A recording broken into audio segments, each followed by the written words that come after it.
Hallo julle en welkom by Edu Island se Rookie Teacher Reacts. Ek is Nadine en in hierdie video gaan ek jou wys hoe om nie soos die eerste jaar te lyk nie. Hierdie is episode 22. As jy die voriges gemis het, gaan kyk dit gou. In hierdie episode gaan ons kyk wat jy in jou portfolio moet hê en hoe gaan jy dit organiseer. As jy jou portfolio los tot aan die einde, gaan jy sukkel.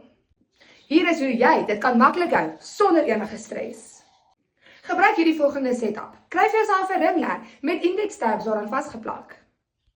Maak vir jouself die volgende tabs: situational analysis, lesplanne, assessments, refleksies en mentor feedback. En baie belangrik, hou 'n missing list vir wat kort nog in jou leer. Elke week scan of neem foto's van jou werk en sit datums op alles.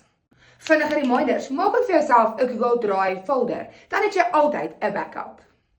Kom in portfolio hieronder en ons gesels 'n bietjie oor jou universiteit se portfolio. Save vir die video want jy gaan hom definitief nodig hê. En onthou, by Edu Island oorleef ons nie prakties nie, ons bemeester dit.